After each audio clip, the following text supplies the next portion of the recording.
از نور پاک قرآن صبح صفا دمیده. Assalamualaikum warahmatullahi wabarakatuh. Pemirsa MTA dimanapun Anda berada, senang kembali menyapa Anda semua dalam program Lafaz Al-Masih, sebuah program yang akan membahas sabda, nasihat, dan juga fatwa dari pendiri Jemaat Ahmadiyah Hazrat Mirza Ghulam Ahmad alaihissalam tentang berbagai topik yang terangkum dalam kitab Malfuzat jilid kedua. Bersama saya Harpan Ahmad dan juga narasumber kita Maulana Dili Sadili Fadal Ahmad. Dalam 25 menit ke depan, kita akan membahas satu topik yang menarik tentang makna ibadah. Ya. Kita sering memahami ibadah hanya sekedar gerakan, ritual, dan kewajiban. Apakah itu makna sejatinya? Insya Allah akan kita bahas tidak lama lagi. Namun sebelum kita masuk kepada bahasan kita kali ini, terlebih dahulu kita sapa narasumber kita. Assalamualaikum Pak Dili. Waalaikumsalam warahmatullahi. Bagaimana kabar Pak? Alhamdulillah sehat. Sehat Pak ya, Alhamdulillah. Baik Pak, tadi sudah disampaikan tema kita kali ini sangat menarik, yaitu makna ibadah. Ya. Mungkin terlebih dahulu bisa disampaikan nasihat dari Hazrat Mirza Ghulam Ahmad. Ya, Assalamualaikum warahmatullahi wabarakatuh. Waalaikumsalam warahmatullahi wabarakatuh. Bisa yang dirahmati Allah Subhanahu wa taala. Baik, saya akan bacakan terlebih dahulu sabda Hadrat Masihil Maud Salam yang termaktub di dalam kitab Malfuzat jilid yang kedua halaman 65 dan 68. Beliau bersabda, Tuhan berfirman, A'udzubillahi minasyaitonirrajim, Allah ta'budu ilallah. Kalian janganlah menyembah selain Tuhan. Sesungguhnya tujuan penciptaan manusia adalah supaya dia menyembah Tuhan. Di tempat lain Tuhan berfirman, A'udzubillahi minasyaitonirrajim, wa ma khalaqtul jinna wal insa illa liya'budun. Arti sesungguhnya ibadah atau penyembahan adalah seseorang harus menghilangkan kekerasan hati dan ketidakjujuran serta menjadikan ladang hatinya demikian bersih seperti ladang yang dibersihkan seorang petani untuk ditanami.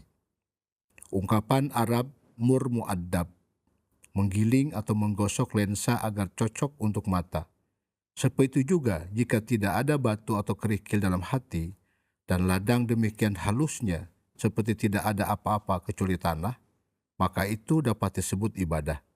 Jika cermin seperti ini kita dapat melihat wajah kita, dan jika sebidang tanah bersih seperti ini, kita dapat menanam berbagai macam pohon di dalamnya. Manusia yang diciptakan untuk menyembah Tuhan hanya dapat melihatnya dalam hatinya. Jika dia membersihkan hati dan menyingkirkan ketidakjujuran, kebimbangan, dan batu-batu di dalamnya, kecil ataupun besar. Saya berulang kali mengatakan bahwa pohon-pohon kecintaan Tuhan akan tumbuh di dalamnya dan berbunga serta memberikan buah-buahan yang manis dan menyehatkan, serta mereka akan menggenapkan kebenaran kalimat ukuluha daimun. Buah-buahnya senantiasa ada. Inilah tahap di mana perjalanan para sufi berakhir. Dan ketika mereka mencapainya, mereka mendapati Tuhan ada di mana-mana dan tidak ada yang lain. Hati seorang salik, yakni orang yang menempuh jalan ini, menjadi arash, yakni singgasana Tuhan, dan Tuhan turun ke atasnya. Semua perjalanan suluk berakhir di sini. Inilah derajat di mana upaya peribadahan berada pada jalur yang benar. Di sini kebun rohani mulai berbunga. Seorang dapat bertemu Tuhan seperti melihat di dalam cermin. Inilah derajat di mana manusia menemukan surga di dunia ini juga. Dan disinilah dia menikmati hadzalladzi ruzikna min qablu wa utubihi mutasyabiha. Inilah apa yang telah diberikan kepada kami sebelumnya dan akan diberikan dalam bentuknya. Ringkasnya, derajat sebenarnya dari penyembahan ialah ibadah. Malfuzat jilid yang kedua halaman 64 sampai dengan 65. Jadi ini penjelasan yang sejatinya tidak terlalu berat untuk dipahami, tetapi karena yang menyampaikannya ada seorang utusan Tuhan, jadi begitu sangat dalam. Bahwasanya beliau tadi mengatakan bahwa yang dimanai dengan ibadah itu adalah ketika hati manusia ada dalam posisi yang sangat bersih, sangat bening, sangat halus. Sehingga di dalam Al-Quran Allah Ta'ala pernah berfirman bahwasanya la yanfa'u malun wala banun illa man atallahi biqalbin salim. Jadi kata Allah, tidak ada gunanya harta dan anak-anaknya jika kecuali orang yang menghadap Allah dengan kolbun salim, dengan hati yang sangat lurus. Dianalogikan oleh Rasulullah SAW seibarat kebun yang apabila kebun ini bersih dari kerikil-kerikil, bebatuan yang akan menghalangi tumbuhnya tanaman, maka beliau katakan kalian akan bisa melihat Allah Subhanahu wa Ta'ala bersemayam dalam singgasana itu. Jadi aras di sini ternyata dianalogikan sebagai kolbonya manusia. Karena yang bisa melihat Allah Ta'ala itu adalah man atallahi biqalbin salim, dengan hatinya. Dan ternyata ibadah yang semacam inilah yang dikatakan oleh suluk terakhir bagi seorang salik, seorang pencari Tuhan. Ketika posisi hatinya dalam keadaan yang sangat-sangat bersih. Kita tahu junjungan mulia Rasulullah SAW adalah orang yang paling bersih hatinya. Kita tahu beliau ketika menghadap Allah dimi'rajkan dengan dibelah dadanya. Artinya penyakit-penyakit hatinya sudah bersih. Jadi kebimbangan, kewaswasan, ketidakyakinan, kemalasan, dan lain-lain hilang di hatinya. Disitulah nanti bunga-bunga, pohon-pohon yang ditanam semua akan tumbuh berkembang dan menghasilkan buah yang manis dan lezat. Seperti itu.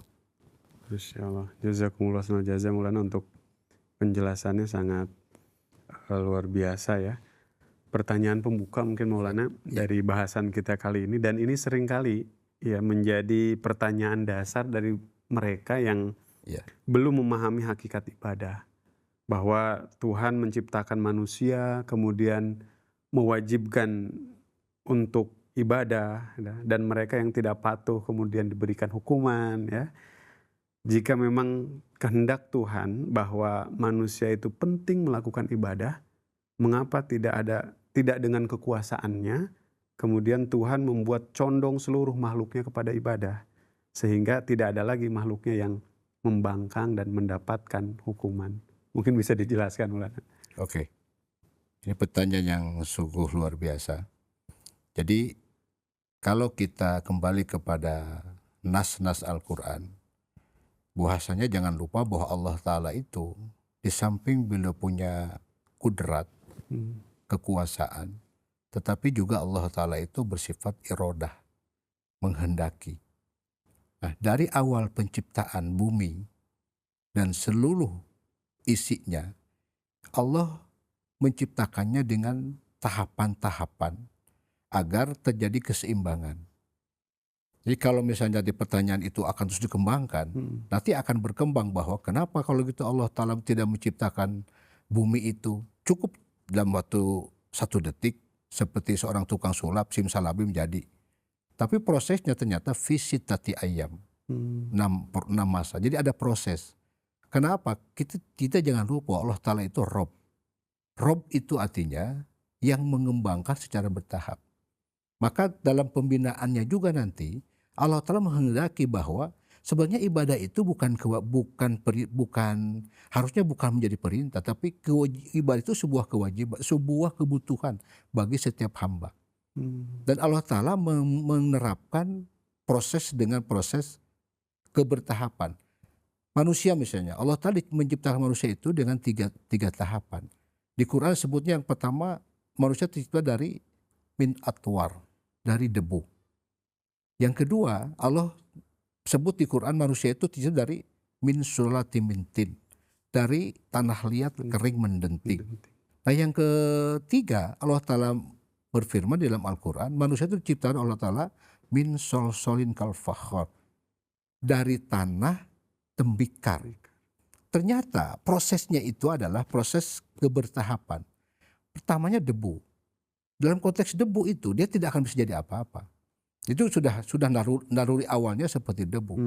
Artinya kita kalau dicampur dengan air, dia akan membentuk sebuah bentuk baru yang namanya min solatin mintin, jadi tanah liat. Maknanya apa?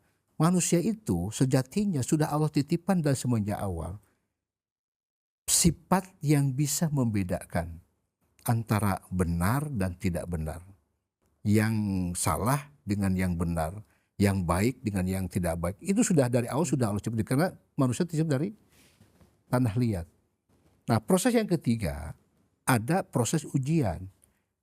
Tanah tembikar itu, tanah liat yang sudah dibentuk, bisa mengeras dan kuat dan menghasilkan sesuatu yang baik, menjadi produk yang baru, itu dengan cara dibakar. Nah proses pembakaran itulah proses ujian. Nah sejatinya ketika manusia, Allah Ta'ala MOU pertama dengan manusia itu adalah untuk menjadi hambanya Allah, tetapi Allah tidak menggunakan kekuasaan untuk memaksa dia agar menjadi orang menyembah Allah seluruhnya. Kenapa? Karena kalau seperti itu Fir'aun saja bisa. Justru dengan tidak memaksanya Allah kepada satu sisi, justru itulah sesungguhnya keagungan dan kemuliaan Allah Subhanahu wa Ta'ala. Bahwasanya tanpa harus ada paksaan, manusia bisa menjadi hamba yang begitu luar biasa, mencintai Allah Subhanahu wa Ta'ala. Nah kalau dengan paksaan terus apa maknanya? Apa hebatnya orang bisa dipaksa? Makanya maknakan abid. Hamba itu, ibadah itu dikatakan abadah. Seorang yang menyembah Tuhan sebutnya abid.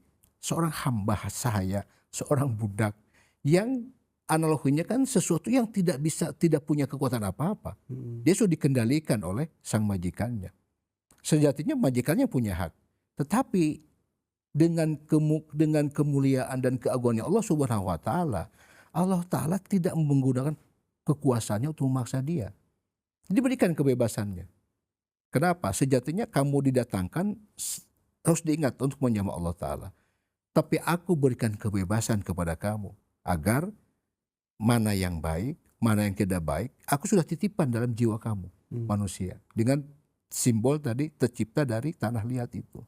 Dia bisa bedakan. Jadi Allah tidak akan menggunakan kekuasaan itu. Kenapa? Ini untuk keseimbangan.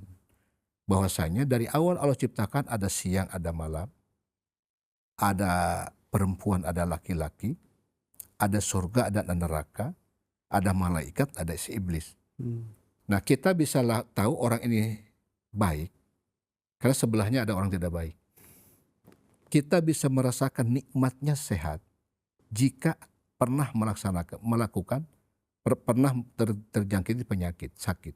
Nah hanya orang yang pernah sakit yang bisa merasakan nikmatnya sehat. Hanya orang yang pernah terjerumus, terjatuh dalam kubangan dosa, yang bisa merasakan nikmatnya taubat kembali kepada sang Khaliknya. Nah itu Allah berikan itu supaya apa? Manusia menikmati dalam kehidupan ini. Jadi tidak ada kekuasaan, tidak ada paksaan dari Allah Ta'ala. Kenapa? Karena kalau dengan paksaan, Allah justru jadi jatuh kemuliaannya. Dengan cara memaksa, sungguh Allah Ta'ala akan terhina. Justru dengan kemuliaan Allah, keagungan Allah Ta'ala, Allah berikan kebebasan, dan ternyata di bumi ini banyak orang-orang yang merangkak-rangkak datang kepada Allah Subhanahu wa Ta'ala tanpa harus ada paksaan. Timbul kesadarannya sendiri. Dia mencintai Allah Subhanahu wa Ta'ala dengan betul-betul timbul dari naluri manusianya itu sendiri. Gitu. Dari pembelajaran hidupnya, Pak. Iya. Melihat sekitar yang buruk, dia menjadi baik, Jadi gitu baik. kan. Ya. Baik, jazakumullah jaza. Penjelasannya Maulana sangat luar biasa sekali, bahwa ada hikmah di sana, ya iradah Allah Subhanahu wa Ta'ala untuk kemudian setiap hamba bisa memunculkan ya ketulusan, meningkatkan potensi dirinya dengan melihat orang-orang yang ada tadi sekitar. ada di sekitarnya. Baik. Selanjutnya Maulana, Allah Ta'ala berfirman, "Wa ma khalaqtul jinna wal insa illa liya'budun." Mungkin bisa dijelaskan supaya para pemirsa juga nanti bisa memahaminya lebih dalam lagi. Bisa dijelaskan makna terdalam dari liya'budun di sini. Iya, Apakah sebatas kewajiban atau ada muatan lainnya? iya. Jadi gini, dari kalimat ini, dari firman yang sangat luar biasa ini, Hadrat Masih Muhammad SAW menjelaskan di dalam kitab yang lain bahwa sejatinya Allah ingin memberitahu kepada kita, kalian hadir di muka bumi ini bukan atas kehendak dan kemauan kamu. Hmm. Jadi ada yang menskenariokan, ada yang menghendaki kamu hadir. Seandainya kita hadir atas kemauan kita, maka semua orang akan menentukan siapa ayahnya, dari keturunan apa dia, dan agama apa yang akan dia ikuti. Gitu. Nah, jadi maklumat pertama dari ayat ini bahwasanya Allah ingin menjelaskan kepada kita bahwa kalian itu hadir bukan atas kemauan kamu. Hmm.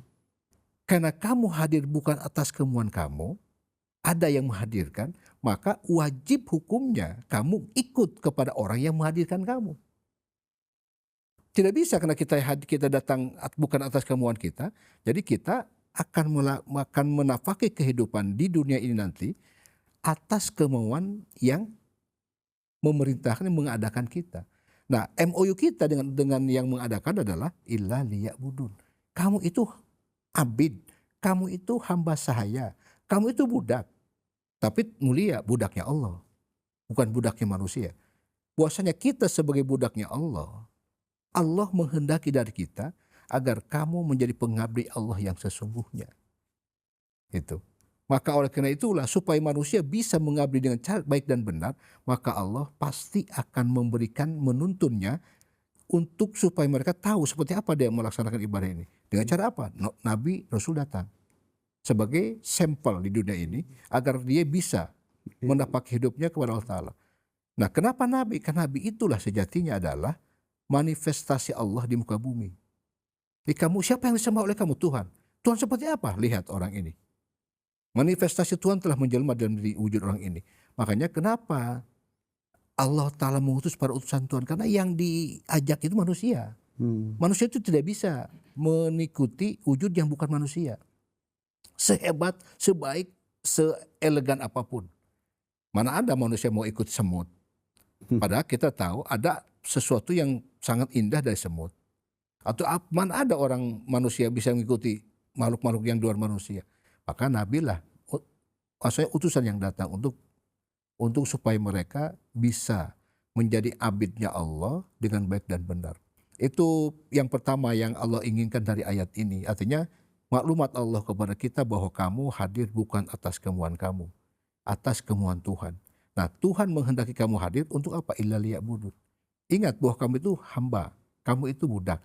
Kamu tidak bisa mengatur hidup kamu. Kamu tidak bisa mengarahkan kemauan kamu. Kamu ada semata-mata karena Allah Subhanahu wa Ta'ala. Oleh karena itulah wajib hukumnya kamu harus ikut kepada siapa yang mendatangkan kamu. Itu suluknya sebenarnya seperti itu.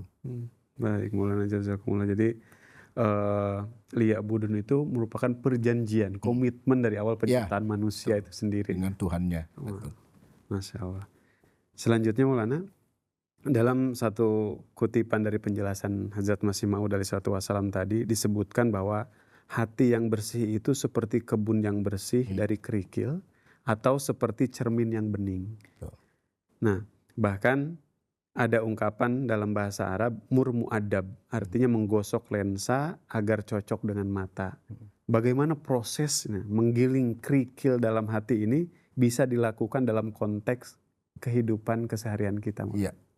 Jadi karena hati diibaratkan sebagai kebun, di mana di kebun ini akan ditanami pohon dan buah-buah, tanaman-tanaman yang bermanfaat bagi kehidupan. Dalam konteksnya tadi ibadah. Jadi ibadah akan bisa bermanfaat, tumbuh, berkembang dan berbuah jika kebunnya bersih dari kerikil dan batu-batu. Nah, tentu ini harus disingkirkan kan, harus dibuang. Tidak boleh ada di dalam kebun itu agar tumbuhnya tanaman yang kita tanam itu sempurna. Caranya gimana? Minimal ada 6 langkah yang harus dilakukan. Yang pertama, dengan berzikrillah. Banyak-banyaklah berzikir kepada Allah. Kenapa? Kan di Quran jelas dikatakan, alladzi amanu wa tatma'innul qulub bidzikrillah. Alla bidzikrillahi tatma'innul qulub. Orang-orang yang beriman, yang hatinya selalu tentram, yakni dengan berzikir kepada Allah. Sangat boleh jadi bahwasanya zikrullah itu ada satu-satu sarana untuk membuat hati kita tenang, bening, halus. Dari tadi saya katakan, untuk apa zikir ini? Untuk menggantikan kerikil-kerikil ini. Boleh kita analogikan penyakit hati. Mungkin ada a priori, ada iri, ada dengki, ada serakah, ada ujub, takabur, malas, banyak sekali ya penyakit hati yang akan mengganggu proses tumbuhnya amal-amal yang kita lakukan. Itu yang pertama. Yang kedua, harus menuntut ilmu dengan ilmu. Semakin orang tahu, itu akan semakin potensi untuk tadi penyakit hati nempel itu semakin akan hilang.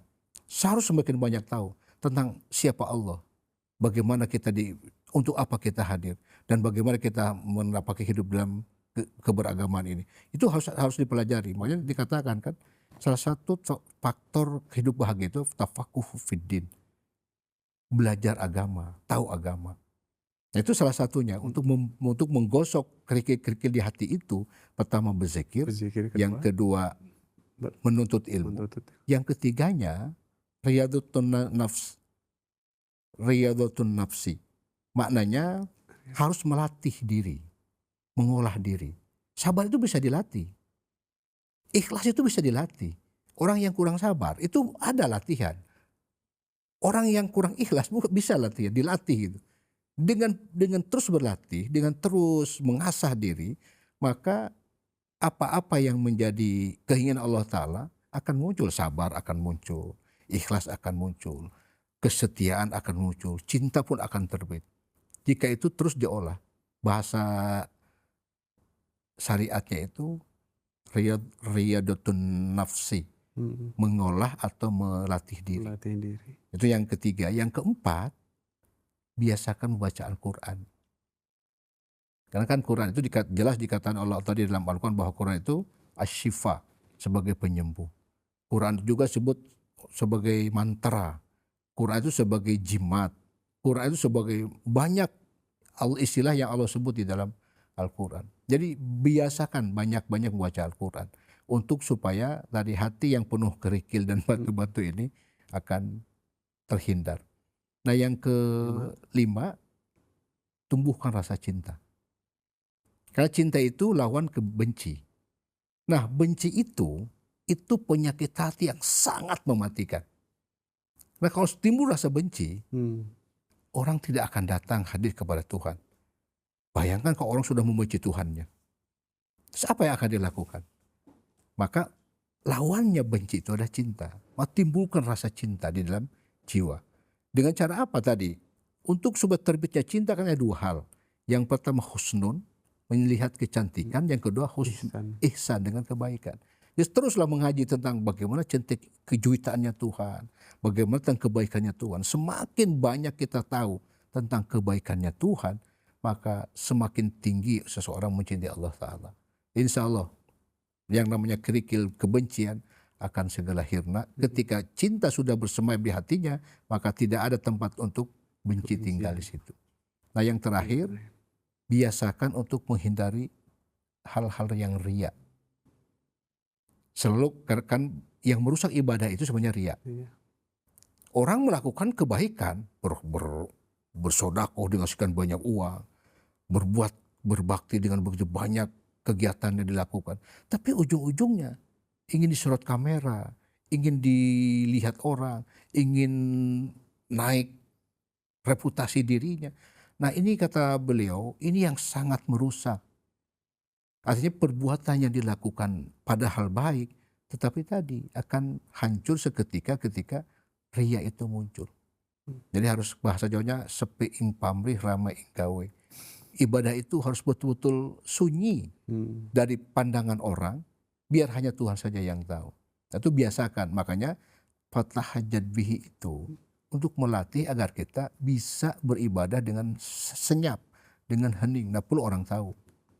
Makanya di keheningan malam kan dilakukannya itu, di saat orang sedang tertidur lelap, kita terbangun. Kan tidak perlu teriak-teriak. Atau ada juga orang mengatakan, jam 3 nge-WA, tahajud deh gitu. Ada juga yang begitu. Mengingatkan di WhatsApp. Tapi kan dalam mengingatkan itu ada unsur kan, nah, itu jangan sekali dibiasakan. Kenapa? Itu akan timbul rasa ria. Kalau mau mengingatkan nanti jam 12 siang. Gitu. Karena kita sama-sama melek gitu. Nah gitu kira-kira. Baik, Maulana, jadi ada 6 ya Iya. cara untuk tadi ya. Untuk menggosok kerikil yang ada di hati itu. Baik, Maulana, jazakumullah khairal jazaa untuk penjelasannya. Alhamdulillah bahasan kita kali ini tentang makna ibadah telah selesai. Terima kasih kepada narasumber atas ilmu dan juga penjelasannya yang sangat luar biasa. Juga terima kasih kami sampaikan kepada para pemirsa yang telah menyaksikan acara ini sampai dengan selesai. Kami akan kembali dengan pembahasan menarik lainnya di episode yang berbeda tentunya. Sampai jumpa, tetap sehat dan dalam lindungan Allah Subhanahu wa taala. Assalamualaikum warahmatullahi wabarakatuh. Waalaikumsalam warahmatullahi. از نور پاک قرآن